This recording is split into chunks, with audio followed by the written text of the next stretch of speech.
Bonjour à tous pour un retour sur la stratégie et la route météorologique de Cheminée-Poujoula sur cette deuxième semaine du Vendée Globe 2012.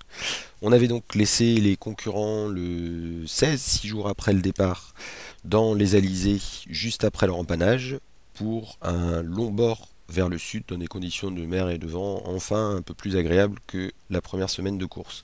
Donc les deux problèmes stratégiques qui se présentaient à la flotte de tête à ce moment-là sont tout d'abord le passage des îles du Cap-Vert et ensuite le placement à long terme pour le poteau noir.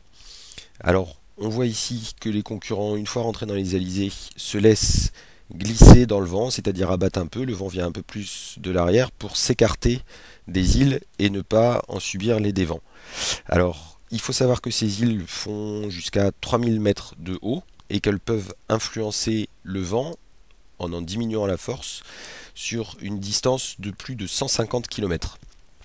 On voit ici que la route verte de Massif et la route bleue de Banque Populaire montrent qu'ils ont abattu assez tôt, dès le 21e nord, pour s'éloigner de ces îles. Cheminée-Poujoula fait un choix un petit peu différent et abattra un peu plus tard, ce qui coûtera un petit peu de distance à Bernard. Le passage du dévent des îles se fait finalement relativement bien puisque les concurrents ont pris une grosse marge de sécurité. On voit ici cette distance de 150 km que tous les concurrents respectent depuis Banque Populaire jusqu'à Hugo Boss qui est à ce moment-là à l'arrière du groupe de tête. On voit ici la trajectoire de Sinertiel qui lui prendra un peu plus de risques avec ce dévent et qui sera freiné d'environ 2 nœuds pendant 4 à 5 heures. Donc une petite perte sur cette prise de risque. Ensuite arrive donc le poteau noir qui a été cette année spécialement virulent. Alors on voit bien sur cette image les trajectoires des concurrents dans ce passage qui montrent bien la difficulté qu'ils ont eu avec des gros changements de direction liés au changement de force et de direction du vent. On voit ici la trajectoire de Mike Golding sur Gamesa qui lui passe à peu près 24 heures plus tard et qui sera beaucoup plus facile. Alors le problème stratégique du poteau noir, il est relativement simple, c'est-à-dire qu'en général, plus on se positionne dans l'ouest, plus le passage est facile. Plus on se positionne dans l'est, plus c'est risqué. Par contre, à la sortie, dans les alizés du sud-est qu'on voit ici, plus on sort dans l'ouest, plus on doit faire du prêt contre le vent, et plus on sort dans l'est, plus on peut abattre un peu et accélérer avec le bateau. Tout est donc une affaire de compromis. Alors je vous montre le poteau noir de cette année. Il y a ici des images satellites en infrarouge.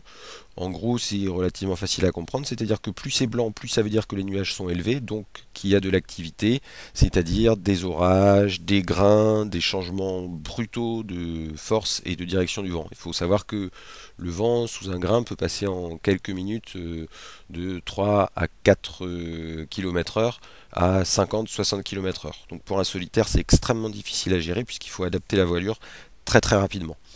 Donc ici la photo satellite c'est à 8 heures du matin le lundi, donc le poteau noir n'est pas encore très étendu, et les concurrents vont rentrer dedans dans la journée, et on voit au fur et à mesure de cette journée le développement massif de ces nuages qui va causer toutes les difficultés qu'ils ont rencontrées. Bernard a parlé d'une nuit dantesque, le même vocabulaire utilisé par Jean-Pierre Dick et Vincent Rioux. Ils sont désormais sortis de ce poteau noir. On se retrouve maintenant dans les alizés de l'hémisphère sud. Donc les bateaux et les concurrents sont toujours bâbord à mur avec le vent qui vient de la gauche. Et le prochain problème stratégique maintenant, c'est cet anticyclone de Sainte-Hélène, qui est l'anticyclone classique de l'hémisphère sud, qui est un petit peu le pendant dans l'hémisphère sud de l'anticyclone des Açores dans l'hémisphère nord, et que les concurrents vont devoir contourner par l'ouest pour éviter cette grande zone sans vent. Donc la stratégie va être de piquer vers le sud et d'essayer de rejoindre le plus tôt possible une de ces dépressions qui parcourent les océans du sud. Dimanche soir, Bernard et Cheminée-Poujoula devraient arriver à la rencontre de cette zone de vent léger qu'ils vont devoir traverser pour essayer ensuite de rejoindre l'arrière d'une dépression qu'ils ont peu de chances d'attraper, sauf à aller plus vite que les routages.